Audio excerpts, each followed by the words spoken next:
I thought I'd put together a video that shows a few things that people might find useful if they're just getting into rod building, or maybe even if you've been doing it for a while, maybe some things that you haven't thought of. And I wanted to put these all in just a one video, kind of random rod building information. None of this is major stuff, but it's stuff that if you haven't run across it or haven't experienced it yourself, it might be something that you'll find useful at some point in the future. The first thing I wanted to talk about is the debate I see all the time about whether it's okay or not to use color preserver. I've used it quite a bit, but the thing that people have got to keep in mind is that there are certain situations where it might be okay to use it, and there are certain situations where you might not want to use it. I personally only fish freshwater. I'm not catching huge fish. I'm not catching fish that are 100 plus pounds. For me, it's not going to make any difference one way or the other.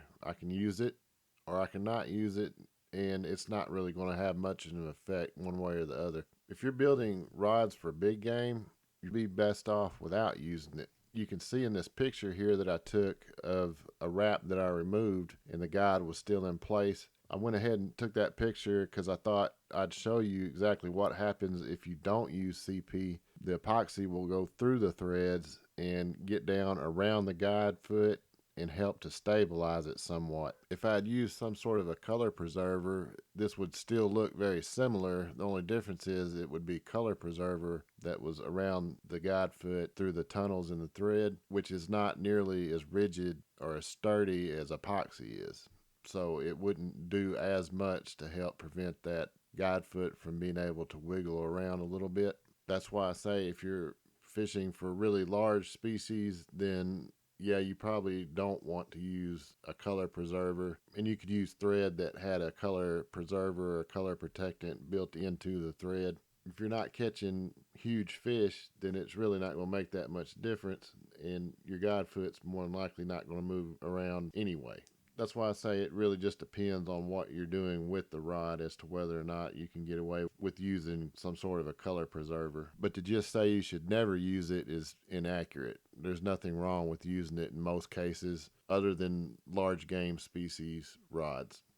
When I'm recording my videos, I use an old junker rod or two that I've got laying around to do most of the stuff for demonstration purposes. I'm not usually building something when I'm doing these videos. I find it too hard to work with a camera in my face. What I have here is a rod that I was going to show you a way that you can put a finish on a rod that's a little different. And usually most people say don't ever put epoxy on a rod blank as a finish because it's too heavy. Well, the epoxy itself isn't that heavy unless you put a lot of it on there. Of course, you wouldn't want to put a coating as thick as you'd put on your thread wraps, because then the whole blank would be weighed down by that, and it would be heavy and stiffer, and it's just not a good thing. But you can rub epoxy on and get a little bit of a protective finish. It's not quite as durable as urethane is that most people use as a rod finish. Using epoxy would be more like a varnish finish, and it works fine.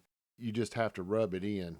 You don't want to coat the whole rod in a layer of epoxy and put it on a rod dryer and have it turn into level it out, because then you've got too much epoxy. But you can mix up some epoxy and use some nitrile gloves that will protect your hands from the epoxy, just to help ensure you don't end up getting some sort of allergic reaction to the epoxy. Most people don't, but you can develop it over time, so I try to keep my hands out of it as much as possible. But you can use some nitrile gloves and just get it on your fingers of the gloves and rub it on the blank very thin, and then come back and wipe it off with a lint-free rag of some sort, and then just hang it up to dry. It don't need to be on a turner or anything because there's nothing to level out. It's just a very thin coat, and you might want to put multiple coats on that. But I was cleaning this rod off, and I just thought I'd show you a picture of where I'd put some epoxy on this rod just to protect it somewhat. This is just a single layer coating, and if I was doing this for one that I was going to use all the time, I would do 3 or 4 different coatings on it.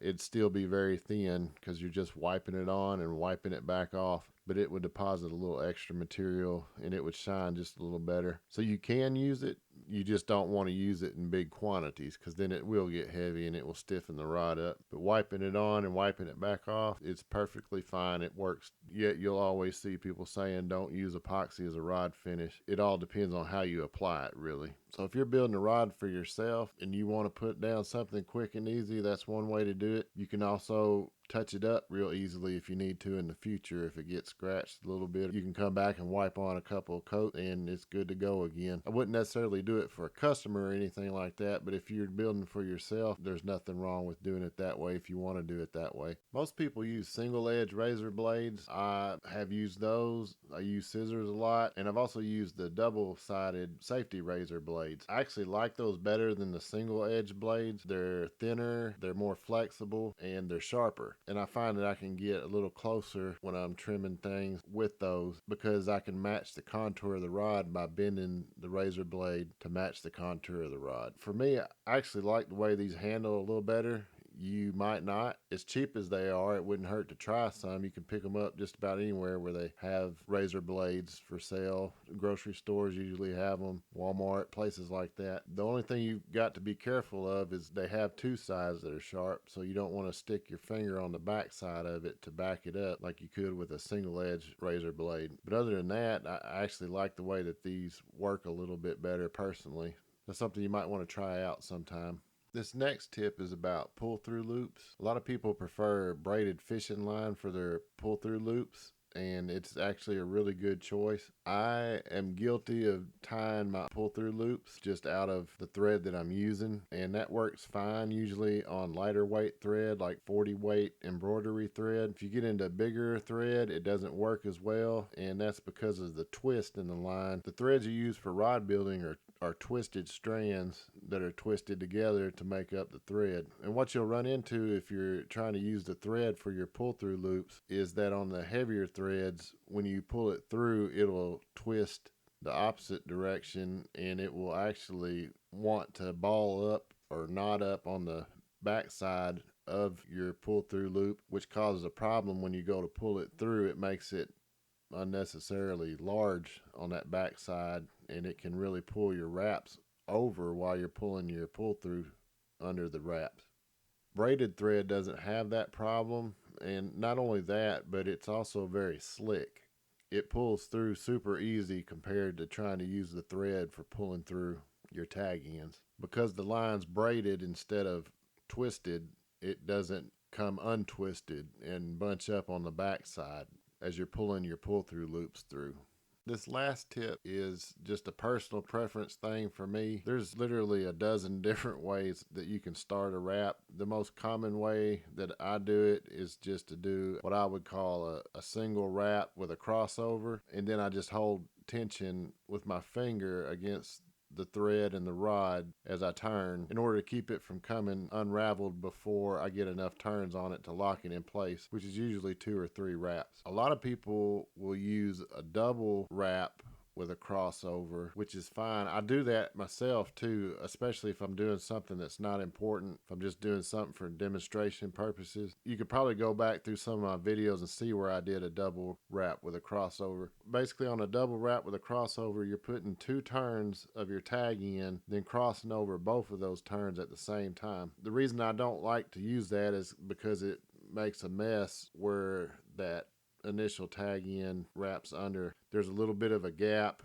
that you can play around with the thread and get it to close out some, but it's going to leave a worse looking lumpy area unless you pull your tag in back around for a couple more turns after you get enough turns on it to lock it down, which is just an added step. So I just prefer to hold tension on the wrap as I get it started. There's a lot of other ways I've shown on my channel that are easier for beginners. If you just tape your tag end down, it's not going to go anywhere and you can get enough wraps on it and then take the tape off and then cut it. But once you get going and you've done this for a while, you'll start using usually a single or a double wrap with a crossover. The double wrap with a crossover is popular because it's quick and easy. You don't have to hold tension on it because once you get that first crossover on, it's pretty much locked in place. I just don't like the way that they look unless you pull your tag end back around after you get additional turns on it. And I'll still pull my tag end some and undo some of the previous wraps. If I'm straightening up one with a single wrap crossover, it's just easier to do than it is once you've got a double because there's added pressure there and it leaves a gap once you get to a certain point until you keep undoing the wrap. I know that probably doesn't make sense. I might have to do a standalone video on that at some point. If anybody needs to see what I'm talking about on that on a separate video, just leave it in the comments below and I'll look at maybe getting one of those videos together in the future if enough people want to see that. The double wrap with a crossover is super easy. It's very easy to do. It just doesn't look as good in my opinion. That's all I got for now. I'll talk to y'all later.